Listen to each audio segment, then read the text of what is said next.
Friends, आज हम बात करेंगे इनकम फ्रॉम सैलरी की।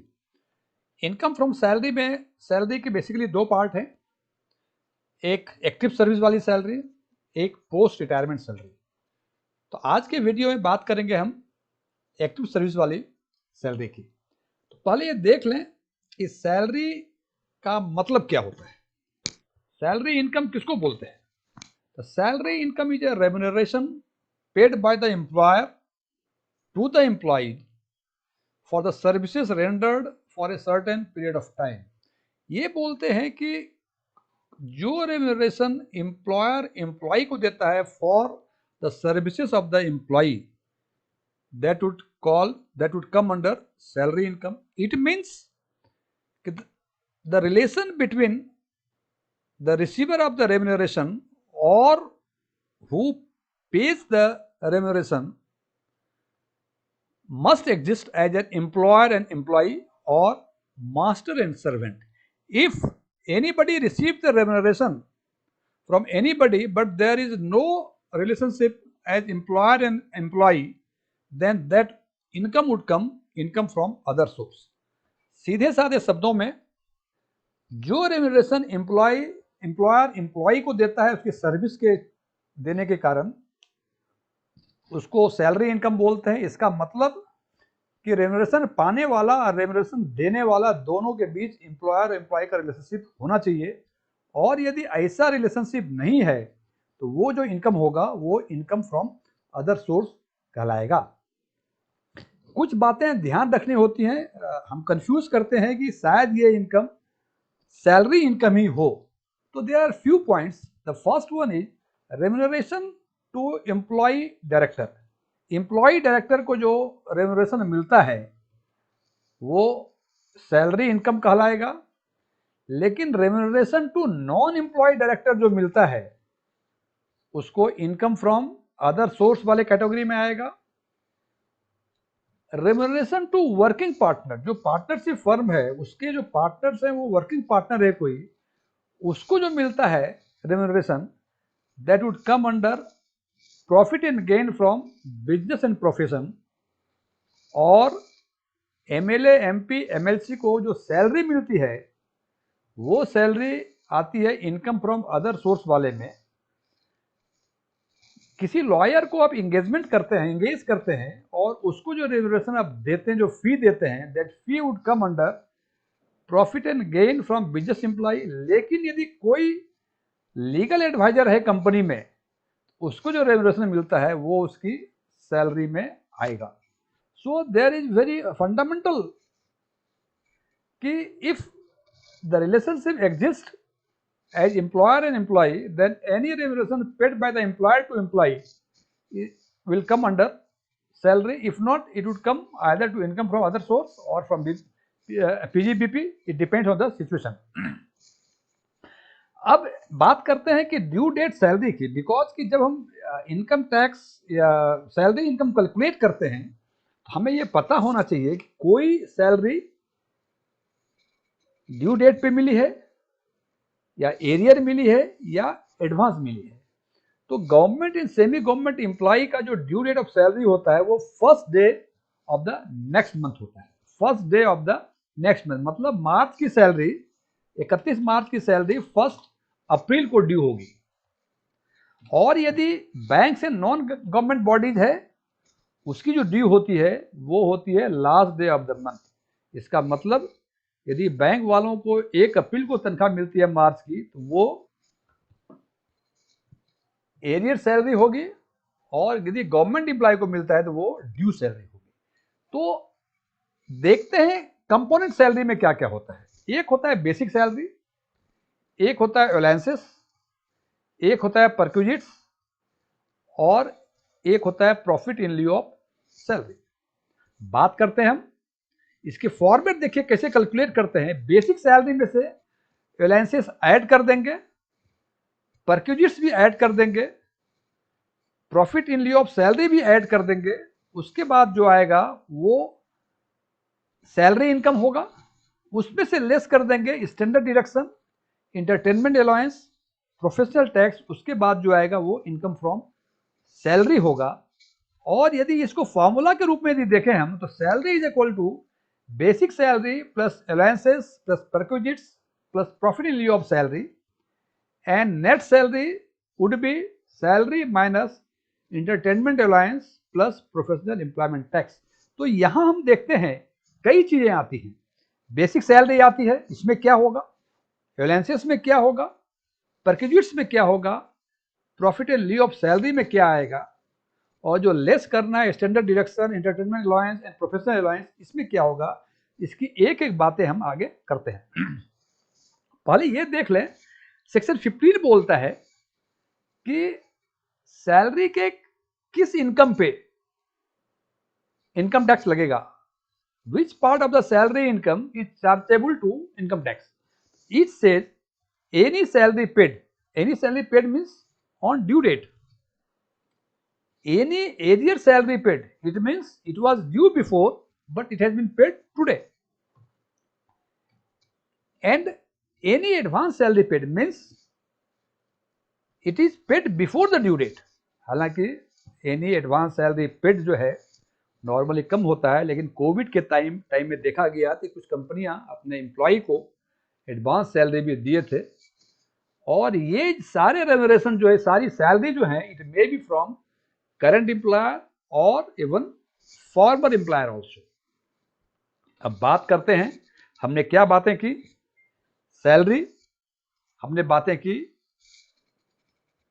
डिडक्शंस, हमने बातें की परक्विजिट्स, हमने बातें की profit in lieu of salary.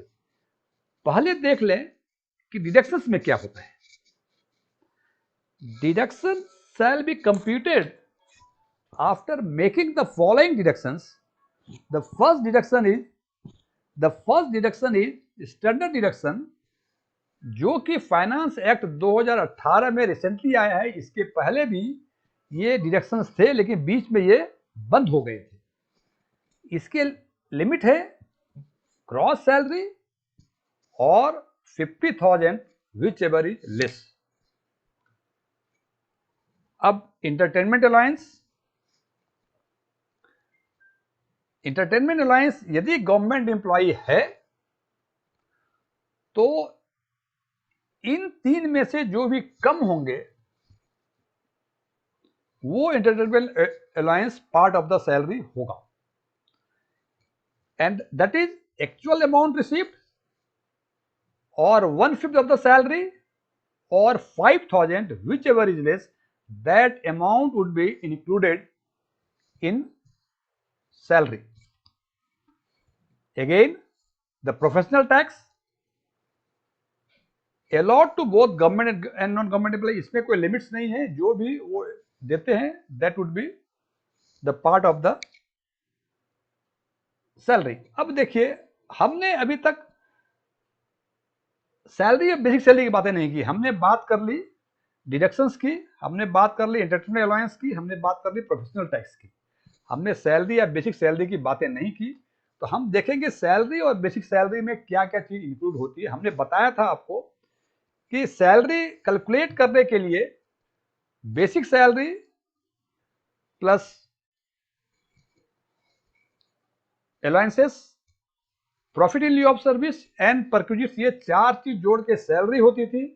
इसमें से डिडक्शंस माइनस किए जाते थे और उसमें से माइनस किए जाते थे एंटरटेनमेंट अलाउंस और प्रोफेशनल टैक्स। इसके बाद जो आती थी वो होती थी नेट इनकम फ्रॉम सैलरी। तो पहले बेसिक सैलरी क्या है वो देख लें। बेसिक सैलरी में वेजेज आ सकते हैं, एन्युनिटी और पेंशन आ सकता है। Here you see this part is of post retirement benefit, इसके बारे में डिटेल बात करेंगे नेक्स्ट वीडियो में। पेंशन जो मिलता है वो भी सैलरी का पार्ट है, बेसिक सैलरी का। ग्रेचुटी ये भी रिटायरमेंट बेनिफिट है, ये भी सैलरी का पार्ट है। फीस और कमीशन जो मिलते हैं सैलरी का पार्ट है। एडवांस ऑफ सैलरी, जो सैलरी एडवांस में मिलती है, नॉर्मली नहीं मिलती है, लेकिन यदि मिलती है वो भी सैलरी का part. Amount transfer from recognise unrecognised PF to recognised PF, वो भी सैलरी का पार्ट में इंक्लूड होगा।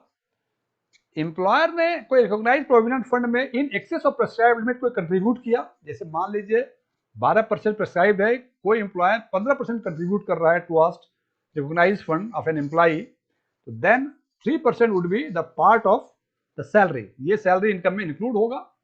Leave encashment, again leave encashment is also pre retirement, both pre retirement post retirement benefit, इसके बारे में बात करेंगे in due course. Compensation as a result of variation in service contract act, यदि कोई सर्विस कॉन्ट्रैक्ट एक्ट में आपका change हुआ है उसके चलते if your employer is paying something to you as a compensation, that will also be a part of basic salary, and any contribution made by the central government in the account of an employee under a notified pension scheme, यदि ऐसा होता है तो वो भी माना जाएगा salary का पार्ट। तो बेसिक सैलरी की बातें हमने कर ली। अब बात करते हैं परक्विजिट। परक्विजिट होता क्या है?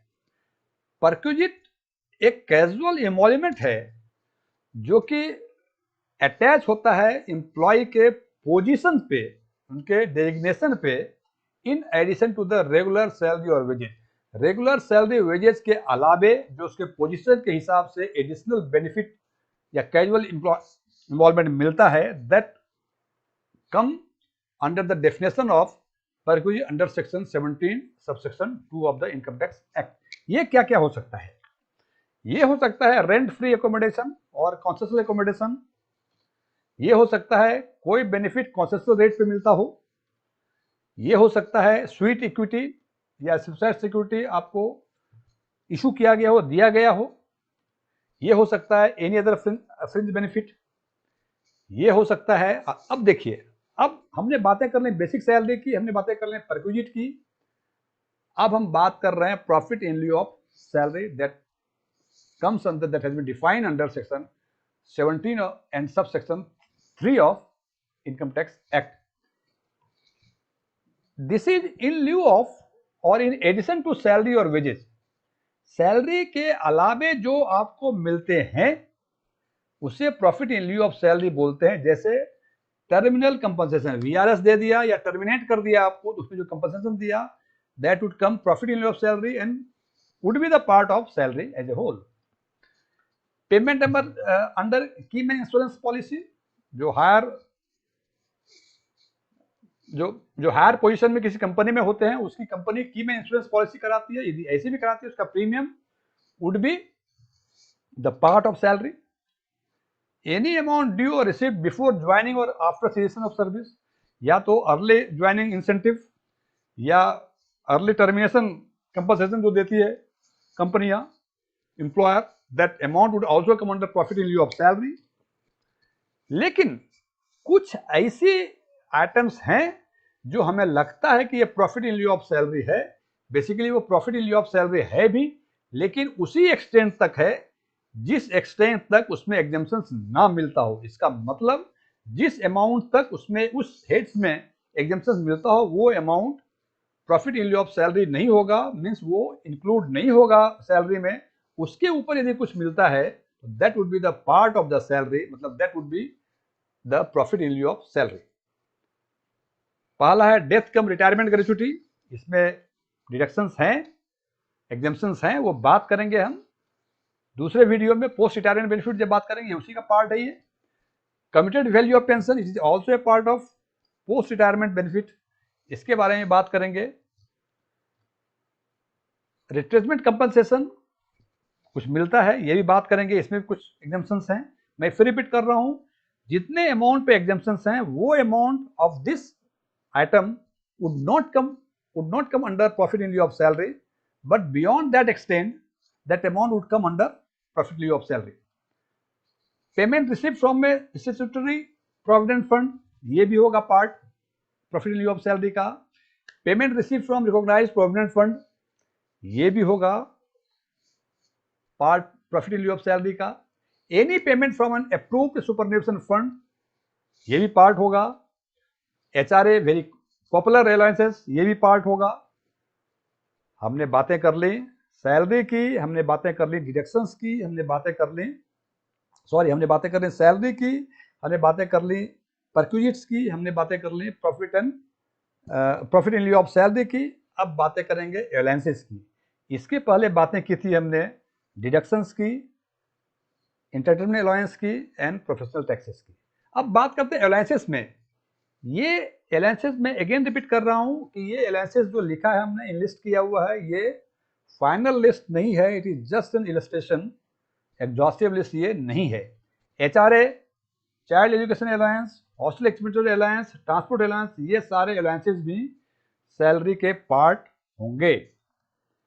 Convince allowance, travelling allowances, day allowances, uniform allowances, subsidy allowances, LTC, ये सारे पार्ट अलायंसेस के हैं। Of course subject to exemptions. कितना एग्जाम्पशंस है ये बात करेंगे, एग्जाम्पशन में हमने बात किया हुआ है इसके बारे में। फ्रेंड्स, यदि ये वीडियो आपको पसंद आया हो इसे लाइक करें, और यदि आपने हमारा चैनल अभी तक सब्सक्राइब नहीं किया हुआ है तो मेरा चैनल स्टोन टैक्स में सब्सक्राइब करें, और कमेंट देना ना भूलें, जिससे कि आपके जो डाउट्स हो उसे क्लियर कर लें और मैं अपने वीडियो में इंप्रूवमेंट भी फर्दर ला सकूं।